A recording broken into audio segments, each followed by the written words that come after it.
हाय, सुप्रभात, good morning. CNBC आवाज Motilal Oswal studios में आप सबका स्वागत है, एक वार्म वेलकम। बारी है आज के वेडनेसडे के सीधा सौदा की। आइडिया था कि 20 स्टॉक्स रोज की तरह सुबह सुबह अपन लोग हाईलाइट करें, कोशिश करें, होमवर्क कर लें, हर तरह का तड़का ऐड कर लें, खबरों का, साथ साथ पोजिशनिंग का, वायदा में टेक्निकली साउंड कितना, मामला कहाँ कैसा नजर आ रहा है, सब चीज़ों पे अपन एक अपडेट रख लें तो होमवर्क हो जाएगा बढ़िया तरीके से। हम लोग की बातचीत सुन के ऐसा लगे कि ट्रेड इन्वेस्टमेंट का मन कर रहा है तो मन ऐसे मत करिएगा, टटोलिएगा अपने ब्रोकर से, फाइनेंशियल एडवाइजर से, उनसे सुझाव मांगिएगा। और एक बात ध्यान रखिए, खुलने के बाद समीकरण सब बदल जाते हैं बाजार के, तो इसलिए फाइनेंशियल एडवाइजर बहुत बेहतर प्लेस्ड है आपको गाइड करने के लिए। गिफ्ट निफ्टी कह रहा है कल दिक्कत वाला सेशन था भाई, कल 1% का दबाव था दिन के लोस पे और प्रेशर माउंट होता चला गया, तो अच्छी खासी डिसेंट प्रॉफिट टेकिंग थी। तो कल जो दबाव आया था उसी के इर्द गिर्द आज शुरुआत कर रहे होंगे, ऐसा नहीं कि रिकवर कर रहा होगा भारतीय बाजार, तो अभी भी डाइसी विकेट पर रहने वाले हैं अपन। ऐसे में वीरू, यार चश्मा कहाँ है आजकल, चश्मा नहीं दिख रहा है। नहीं, आज भूल गया। वैसे तो गाड़ी पे भूल जाता था, आज घर पे ही भूल गया, तो आज गुंजाइश नहीं है। लेकिन दिख बिल्कुल परफेक्ट रहा है, कोई दिक्कत की बात नहीं। पॉइंट से पॉइंट क्या दिख रहा है ये बताओ, कल क्या दिखा? देखिए आशीष, दिख आज ही नहीं रहा था, कल भी रहा था, परसों रहा। आप याद होगा 830 जब पल्स दे रहा था, मैं आपको रोज आया था बात कि फ्रेश बाइंग नहीं है। शॉर्ट कवरिंग स्टॉक फ्यूचर्स को ले जा रही है ऊपर, जो मेरे स्क्रीन पे जितने भी गेनर्स होते थे डेरिवेटिव के, शॉर्ट कवरिंग, फ्रेश बाइंग नहीं थी। बट कल बाजार ने मैसेज दिया, इंस्टीट्यूशनल अप्रोच ने मैसेज दिया कि जनाब इस प्राइस पे हम कंफर्टेबल नहीं है। आशीष, 10,000 करोड़ रुपए की सेलिंग जब मैंने डाउनलोड की ना पहली बार फिगर, तो मुझे लगा कि अब फूफा का मिजाज ठीक नहीं है आशीष, है ना। और थोड़ी देर बाद आई, कल 2-4 बार रिफ्रेश करने के बाद वो फाइनली सेलिंग का नंबर आया। उसके बाद दूसरी चीज देखी थी कि बल्क और ब्लॉक डील्स देख लो यार, कहीं कुछ मिस तो नहीं हो गया। कल ऐसा कुछ था नहीं। हाँ, कल क्लीन सेलिंग है।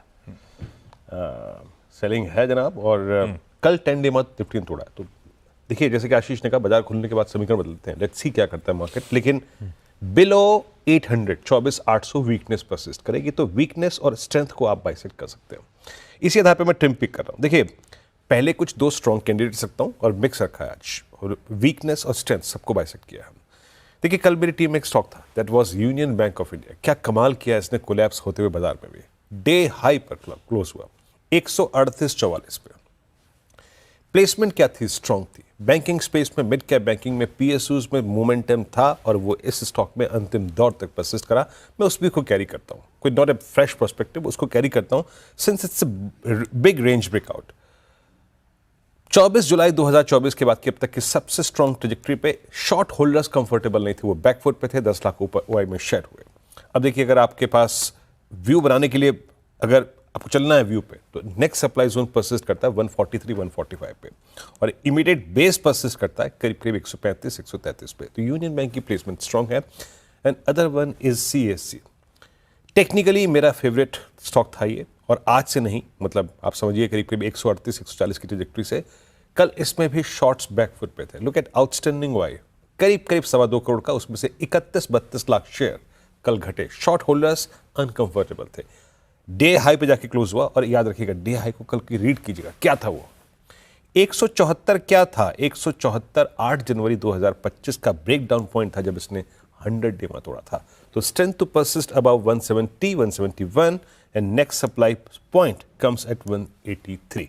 आशीष, ओके, पहले दो मैंने सिंपल एक्सरसाइज, कल शाम को एक्सचेंजेस की तरफ से अपडेट आया, 2 स्टॉक जो है वो ब्लू स्टार और फर्स्ट सोर्स सॉल्यूशंस। भाई ये दोनों वायदा का हिस्सा, फर्स्ट सोर्स पहले भी था, वायदा का हिस्सा बनने जा रहे हैं। तो अब जब जून सीरीज की शुरुआत होगी, अच्छा कल ही रियलाइज किया मैंने कि ये तो सीरीज एकदम एंड तक आना है पूरा, ये खींचेगी 29 मई तक चलना है इस सीरीज को, 30 मई से नई सीरीज की शुरुआत होगी। तो ये दोनों वायदा का हिस्सा बनने की तैयारी कर रहे हैं एफएनओ एंट्रेंट्स के तौर पे। अब वो डिटेल खैर क्लोजर टू द डेट सामने आएगी, स्ट्राइक्स वाइक्स रिलेटेड वो अपनी जगह ठीक है, लॉट साइज और वगैरह, लेकिन ये दोनों एंटर कर रहे हैं, इन दोनों को ग्रीन, खासतौर पे ब्लू स्टार ठंडा पड़ा हुआ था ये स्टॉक, इन ग्रीन लेके चल रहा हूँ। फर्स्ट सोर्स ठीक है, एक बार रेडार पे रख लेते हैं। पर हाँ, ग्लोबल संकेतों के बीच में एफआईएस की बुकिंग के बीच में पता नहीं आईटी कितना दमखम दिखा रहा होगा। तो पर हैं दोनों इन ग्रीन जो अपडेट्स एनएसई की तरफ से आए कि वायदा में एंटर करेंगे जून सीरीज से। वीरू, पहले दो तो ये दोनों हैं। सारे जितने एसी आने वाले हैं सब ठंडे पड़े हुए हैं, आशीष हैं इस वक्त। हाँ, वादा भी भाई ठंडा चाहे पड़ा हुआ कैश है। में सब ये मैंने अपफ्रंट इसलिए भी लिया था कि आपके लिए खास तौर पे, आपके लिए वायदा कि एटलीस्ट यूनिवर्स बढ़ रहा होगा टीम बनाने की। ब्लू स्टार वाकई है। और याद रखिएगा एक बात है और है जो आशीष और मैं डिस्कस कर लिया कि ओवरसोल्ड है, तो शायद वो एक पुल बैक जनरेट कर सके ये। अच्छा, मैं आता हूँ अगले दो स्टॉक्स पे अपने, और वो क्या है, टोरेंट पावर। मैंने सीएससी का जिक्र किया स्ट्रेंथ, लेकिन टोरेंट पावर में कल गजब की शॉर्ट डेवलप हुई है। और इस स्टॉक को आप देखिए एंड स्पेशली इसको रीड कीजिएगा आप, इसको रीड कीजिए आप 30 अप्रैल के बाद पूरे मई में रीड कीजिए। A cluster of moving averages persist between 1488 से लेकर करीब करीब 1464 तक। इस प्राइस रेंज में मल्टीपल एवरेजेस फ्लोट कर रहे हैं। और जनाब ये पिछले 5 दिन की कैंडल्स में even the shortest moving average 10 day नहीं क्रॉस हो पाता, कैपिटलाइज नहीं कर पा रहा उसके। 3.25% ओआई शेड शॉर्ट्स ऐड हुए हैं। याद रखिएगा technically it's a inverted flag जिसका ब्रेकडाउन करीब करीब 1380 के नीचे होगा, और इन दैट केस जो नया सपोर्ट आता है वो करीब आता है 1320 1290 पर। तो टोरेंट पावर की प्लेसमेंट बहुत नेगेटिव है। और टोरेंट पावर के बाद जिस स्टॉक को मैं मार्क कर रहा हूं वो है एमएनएम फाइनेंस। वीकनेस वाले दो स्टॉक्स दे रहा हूं मैं। एमएनएम फाइनेंस एनबीएफसीज की कैटेगरी में इस वक्त सबसे बुरे दौर से गुजरता हुआ। जरा कल का ओआई रखिए एक बार जरा प्लीज। एमएनएम फाइनेंस का 0.5% का बिल्डअप हुआ, 257 पे क्लोज हुआ। अगेन कोलैप्स और रिवर्सल आया 100 डेमा से, जो कि पिछले 2 दिन से विजिबल था चार्ट्स पे, और कल 20 डेमा पे क्लोज हुआ। सिंपली मींस ये है कि अगर ये 257 255 के नीचे परसिस्ट करता है तो वो ट्रेजेक्ट्री जो कि इसने मई फर्स्ट वीक में लो लगाई थी वो इसके लिए ओपन है। तो प्लेसमेंट टोरेंट पावर की और एमएनएम फाइनेंशियल्स की नेगेटिव। आशीष, अगले दो इंटरेस्टिंग रिजल्ट्स हैं, दोनों ग्रीन लेके चल रहा हूं। डिक्सन टेक्नोलॉजीज नंबर्स अच्छे, रेवेन्यू 4,500 करोड़ से बढ़कर कह लीजिए 10,000 करोड़ रुपए, पर मोटा मोटी ये स्ट्रीट का एस्टिमेट भी यही था 10,000 करोड़ रुपए से प्लस का। तो ऑप्टिकली जो इतना जम दिख रहा है वो स्ट्रीट एंटिसिपेट करके चल रहा था। मुझे जो इंटरेस्टिंग लगा वो मार्जिन परफॉर्मेंस है। भाई डिक्सन रेवेन्यू मोबिलाइजेशन तो स्ट्रांग कर रहा है, मार्जिन्स इंटैक्ट रख रहा है। तो ऐसे में क्या हो रहा है, बढ़िया जैसे जैसे रेवेन्यूज बढ़ रहे हैं, मार्जिन इंटैक्ट है, तो प्रॉफिटेबिलिटी में अच्छी ग्रोथ है। इस बार मार्जिन्स में वाकई तगड़ा एक्सपेंशन है। 3.9% पे थे पिछले साल Q4 में मार्जिन्स, और हर साल की तरह इस बार भी एस्टिमेट यही थे कि उसी के आसपास होंगे। 3.9 वाला 3.8 होगा या 3.9 रहेगा। मार्जिन्स आए 4.3% पे, ये सराहनीय है। पर यह है कि डिक्सन के वैल्यूएशंस के चलते इसका आस्क भी तगड़ा है। ब्रोकरेजेस हमेशा डिवाइडेड रहेंगे। जिनको वैल्यूएशंस का सरदर्द है वो वहीं डटे खड़े रहेंगे कि ये गिरेगा। जो मैप कर रहे हैं आगे की ग्रोथ वगैरह, आगे की ट्रेजेक्टरी, उस कंफर्ट दिख रहा है उनको वैल्यूएशंस, वो अभी भी एग्रेसिव टारगेट देंगे। स्ट्रीट डिक्सन को लेकर हमेशा डिवाइडेड रहेगा। नंबर्स पे लेकिन थम्स अप है, इसमें कोई इश्यू नहीं है। दूसरा, यूनाइटेड स्पिरिट्स। मंडे को अपन नाम के लिए सेलिब्रेट कर रहे थे कि विस्की डे था वीकेंड पे, पर जेन्युइनली नंबर्स, अच्छा नंबर्स एक्सपेक्टेड भी था कि अच्छे आने चाहिए, तो उस पर डिलीवर करा है। ऐसा नहीं है कि कोई बहुत ताबड़तोड़, ऑप्टिकली यहां पे भी ताबड़तोड़ नंबर्स हैं, पर स्ट्रीट ये मान के चल रहा था नंबर्स ऐसे आएंगे। आय 9% बढ़ी, उसके सामने एबिटा में 38% का जंप है। मार्जिन्स 12% वाले 15.2%, यानी कि 320 बेसिस पॉइंट्स का इंप्रूवमेंट, और मुनाफे में तगड़ा उछाल। अब ये मार्जिन्स बढ़ इसलिए रहे हैं क्योंकि कंपनी ने अपनी स्ट्रैटेजी बदली थी। प्रेस्टीज एंड अबव यानी कि प्रीमियम सेगमेंट पे फोकस कर रहे थे, पॉपुलर से बाहर हो रहे थे।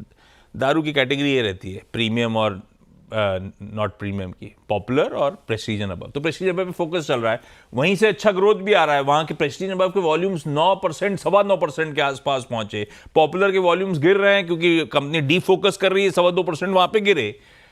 तो क्योंकि प्रीमियम का तड़का बढ़ता चले जा रहा है, इसीलिए मार्जिन एक्सपेक्टेशन से बेहतर एक्सपैंड कर रहे हैं, या फिर कहिए एक्सपेक्टेड था कि मार्जिन एक्सपैंड करेंगे इन लाइन नंबर्स, पर डिसअपॉइंटमेंट नहीं है यूएसएल के नंबर्स। तो डिक्सन और यूएसएल दोनों अच्छे नंबर्स हैं, दोनों ग्रीन। वीरू 4 हो गया अपने भाई साहब। ओके, हर अगले जो मेरे दो स्टॉक्स हैं दोनों की प्लेसमेंट बहुत नेगेटिव है। और मुथूट फाइनेंस, हालांकि याद रखिएगा ये वीकनेस तब आई थी जब गोल्ड में वीकनेस भी थी, दूसरी बात इनके नंबर्स भी अच्छे नहीं थे, कमेंट्री अच्छी नहीं थी। बट आपने सुबह मॉर्निंग कॉल सुना होगा, जियोपॉलिटिकल टेंशंस के बीच में क्रूड का ये गोल्ड का थोड़ा इंचअप होना, वो शायद अब देखिए कैसे अब आज टर्न होता है जब 9 बजे पहले फ्लैश आएंगे। But technically it's a weak structure, shorting हुई है प्लस लॉन्ग अनवाइंडिंग हुई है। कल के स्टैट्स से पहले शॉर्टिंग काफ़ी हुई थी, अब करीब करीब 40,000 शेयर घटे इसके ऊपर इंटरेस्ट में, बिलो 200 एमएम। याद रखिएगा 2030 और 2000 अगर ये रेंज वायलेट हो रही है तो इसमें एक बड़ा डाउन साइड खुल जाएगा। मेरे ख्याल से बहुत सारे शॉर्ट होल्डर्स प्लेयर होंगे भी इसमें, बट प्लेसमेंट काफ़ी नेगेटिव है। And same ditto carbon copy जिसे कहते हैं ना रेप्लिका, दैट्स पतंजलि। स्क्रीन पे लेके आइएगा। एफएमसीजी बास्केट में डेरिवेटिव सबसे ज़्यादा शॉर्टिंग जिस स्पेस में हुई है वो ये है। कल करीब 6.5% का ओआई बिल्डअप। अक्टूबर 2024 से लेकर अब तक की पूरी रेंज समझ लीजिएगा कि 1690 और 1700 के नीचे वायलेट हो जाएगी, और शॉर्टिंग काफ़ी हुई है, 200 डेमा के नीचे ऑलरेडी है। तो वीक कैंडिडेट्स अगर आप लोकेट कर रहे हैं तो ये दो। और आशीष 2 कैश के हैं, दोनों इन ग्रीन रख रहा हूं। रिजल्ट्स आए थे वर्लपूल, अपने को तो पहले ही पता था, इनके प्रमोटर से ज़्यादा तो अपने को पता है कंपनी के बारे में। वैल्यूएशन उनको महंगे लग रहे थे, हिंदुस्तानी खरीद रहे थे। खैर अभी तो करेक्टेड स्टॉक है, आय 16% बढ़ी, उसके सामने एबिटा 28%, 27.5% बढ़ा। मार्जिन्स में इंप्रूवमेंट है, 80 बेसिस पॉइंट्स मार्जिन्स इंप्रूव करे, और मुनाफा 50-55% का जंप दिखा रहा है। एक डिसेंट वर्लपूल ऑफ इंडिया का परफॉर्मेंस इन ग्रीन रखा है, पर हमेशा वो प्रमोटर सेलिंग की ओवरहैंग लिंगर ऑन करेगा, तब तक मीनिंगफुल रिकवरी ये स्टॉक शायद अगर दिखाना भी चाहता है तो दिखा नहीं सकता। गैब्रियल इंडिया, वो ऑटो एंसिलरी प्ले दूसरा रख दिया, 17% आय में उछाल, 35% इबिटा बढ़ा, मार्जिन्स 8.8 वाले 10.1, 130 बेसिस पॉइंट्स का मार्जिन्स में इंप्रूवमेंट, और मुनाफा भी 32-31% इंप्रूव करता हुआ। दोनों कैश के नंबर्स डिसेंट से दिख रहे हैं, दोनों इन ग्रीन करती है। 6 स्टॉक्स पूरे। क्विकली छोटा सा ब्रेक के उस पर जब लौट के आएंगे तो अगले 4 पे बातचीत।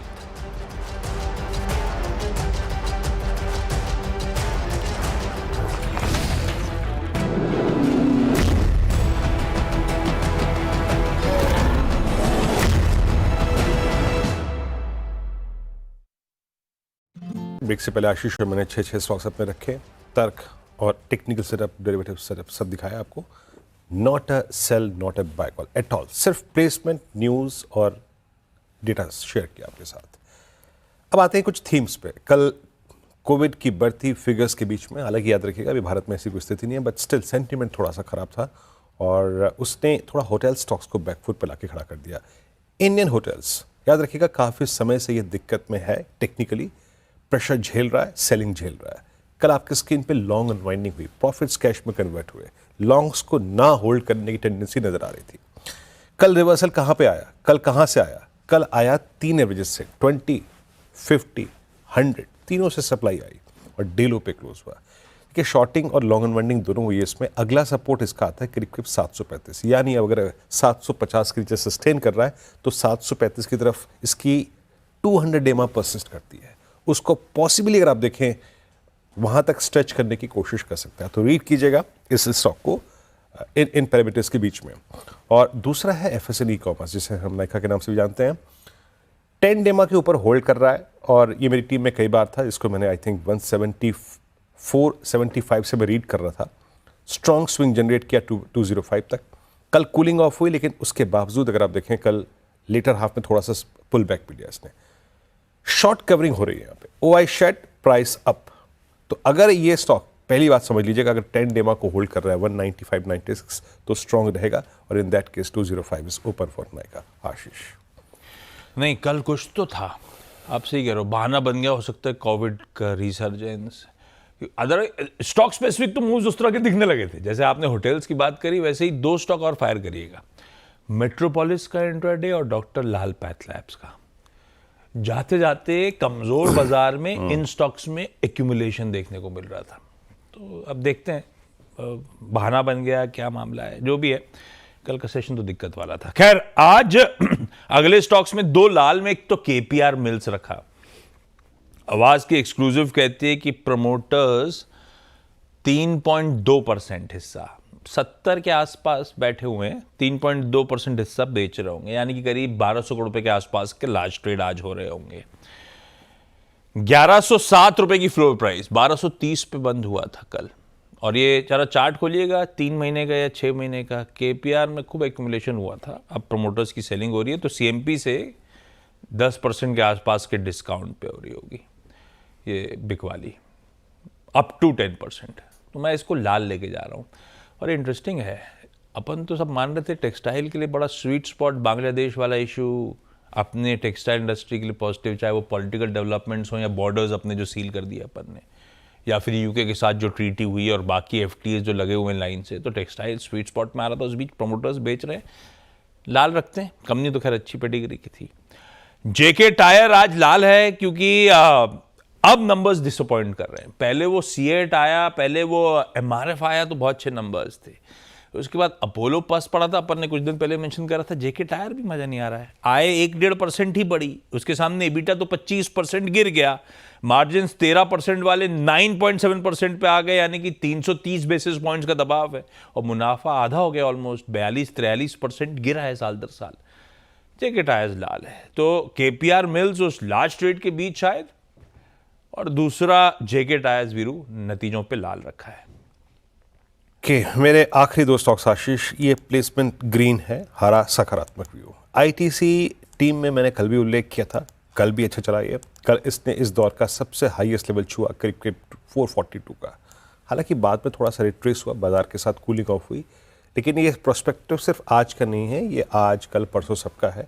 ITC is trying to come out of this range. जो रेंज ये मेंटेन कर रहा है करीब करीब 420 के ऊपर। अब आप समझ लीजिएगा कि 420 से लेकर करीब 420 से लेकर 431 के बीच में इसके सारे एवरेजेस परसिस्ट करते हैं, और उनका जो मोमेंटम है और जो शेप है वो अपवर्ड्स है। तो कहने का मतलब ये है कि अगर 431-32 के ऊपर ये होल्ड कर रहा है, तो ये इस रेंज से बाहर निकलने की कोशिश करेगा। It will try to hit 450-460 on the higher side, but बशर्ते 431 को होल्ड करे। कल लॉन्ग्स ऐड हुए हैं इस काउंटर में, लगभग 4.4 lakh. And last stock ONGC, जैसे कि आप सुबह मॉर्निंग कॉल में सुन रहे थे हम, कमोडिटी मार्केट में, कमोडिटी सेगमेंट में ये मिडिल ईस्ट की टेंशन जो है वो माइट बी क्रूड को ड्राइव करेगी। Now right now we are at 66। ONGC ने कल इस माहौल के बीच में 200 EMA हिट किया, और ये हिट किया इसने 23 जनवरी के बाद पहली बार, और 5.25 लाख से जुड़े। अब याद रखिएगा, इसका 200 डे आता है 252-250 पे, उसके ऊपर रहा तो स्ट्रेंथ ओएनजीसी में आएगी। आशीष। हाँ, ओएनजीसी क्रूड उछल रहा है। हाँ, बस एक बात ध्यान रखिए, आज नतीजे भी आने हैं ओएनजीसी के। 2 निफ्टी के नंबर्स अवेटेड है, उसमें से एक ओएनजीसी, दूसरा इंडसइंड बैंक। आखिरी के 2 स्टॉक्स में ऑटोमोटिव एक्सेल्स, हालांकि ये चला नहीं है स्टॉक, लेकिन लाल लेके जा रहा हूं क्योंकि नंबर्स भी बहुत ही थके हुए नंबर्स हैं, और शायद लॉजिकली इसलिए चल भी नहीं रहा ये काउंटर, अपने ईयर लोस के इर्द गिर्द ट्रेड करता हुआ। आय 2% गिरी, इबिटा 0.25% गिरा, मार्जिन फ्लैट हैं 11.2% पे, मुनाफा फ्लैट है, 3-4% बढ़ता हुआ नजर आ रहा है। तो एकदम फ्लैटिश परफॉर्मेंस है, पर इलिक्विड काउंटर है, और दूसरा ऑलरेडी पिटा हुआ है, ये देखेंगे अपन। लेकिन लाल है, नंबर डिसअपॉइंटिंग। फाइनली एक हरे के साथ इस टीम की समाप्ति करता हूं। इरकॉन इंटरनेशनल, जहां पे साउथ वेस्टर्न रेलवे से, भारतीय रेल से ही पकड़ लीजिए, भारतीय रेल से इसको 253 करोड़ रुपए का ऑर्डर मिला है। तो उस ऑर्डर के बैकड्रॉप पे आज, अच्छा वैसे डिफेंस स्टॉक्स में करेक्टिव मूव शुरू हुए थे, तो रेलवेज ने दमखम दिखाना शुरू करा था। अभी कल तो सब कुछ धुल गया है, करेक्ट हो रहा है, तो जरा सा वॉच रखेंगे, क्योंकि ये सब पॉकेट जो है ना पेन में ज़्यादा जल्दी आ जाती है। पर इरकॉन ऑर्डर के चलते तो इन ग्रीन ही रखना है, खबर तो पॉजिटिव है। 10 स्टॉक्स पूरे भाई। एक छोटे से ब्रेक का वक्त हो चुका है, ब्रेक के उस पर जब लौट के आएंगे हम दोनों, तो इन्हीं टीम्स का जो 10 स्टॉक्स मेंशन करें उनका एक क्विक रैप अप।